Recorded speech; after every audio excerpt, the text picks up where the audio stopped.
Question നിർബന്ധമായും പാലിക്കേണ്ട road സൈനുകൾ ഏതാകൃതിയിലാണ് നിർബന്ധമായും മാൻഡേറ്ററി ഏതാണ് വൃത്താകൃതിയിലാണ്.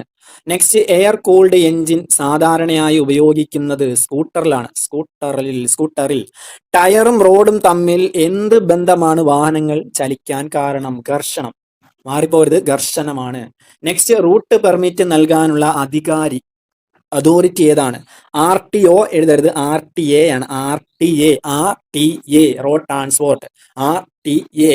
നെക്സ്റ്റ്, ടു സ്റ്റോക്ക് എഞ്ചിൻ കണ്ടുപിടിച്ചത് ആരാണ്? Option A Dugald clerk.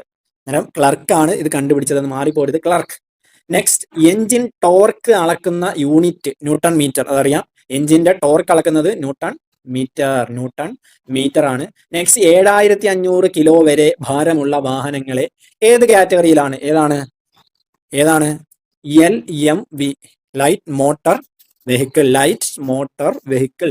Next, motor വാഹനങ്ങൾ ഉപയോഗിക്കുന്ന ഹെഡ്ലൈറ്റ് റിഫ്ലക്ടറിന്റെ ആകൃതിയാണ് ചോദിച്ചിരിക്കുന്നത്. ഏതാണ്? റിഫ്ലക്ടറിന്റെ ആകൃതി പരാബോളിക് ആകൃതിയാണ്. അന്നേരം മാറിപ്പോരുത്, റിഫ്ലക്ടറിന്റെ ആകൃതി എന്താണ്? പരാബോളിക് ആകൃതി. ദെൻ വാഹനത്തിന്റെ മുൻചക്രവും പിൻചക്രവും തമ്മിലുള്ള അകലം, ഡിസ്റ്റൻസിനെ നമ്മൾ എന്തെന്ന് പറയുന്നു? വീൽ ബേസ് എന്ന് പറയുന്നു. നെക്സ്റ്റ്, ഡീസലിന്റെ ഗുണനിലവാരം സൂചിപ്പിക്കുന്നത് അല്ലെങ്കിൽ അളക്കുന്ന ഏതാണ്? സീറ്റെയിൻ നമ്പർ വെച്ചിട്ടാണ് ഡീസലിന്റെ ഗുണനിലവാരം കൊള്ളാവോ കൊള്ളത്തില്ലയോ എന്നൊക്കെ അറിയുന്നത്. നെക്സ്റ്റ്, ലെഡ് ആസിഡ് ബാറ്ററിയിൽ ഉപയോഗിക്കുന്ന ഇലക്ട്രോലൈറ്റ് ഏതാണ്? Acid battery sulphuric acid H2SO4. Sulphuric ആസിഡിന്റെ ആണ് H2SO4.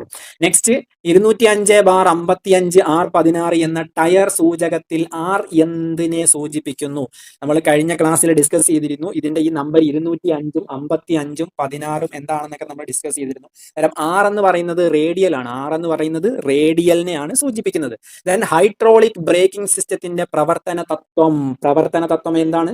Pascal law. Education institution bus ഏത് തരം? EIV എഡ്യൂക്കേഷൻ ഇൻസ്റ്റിറ്റ്യൂഷൻ ബസ് ഏത് തരം വാഹനമാണ്? അത് ട്രാൻസ്പോർട്ട് വാഹനമാണ്.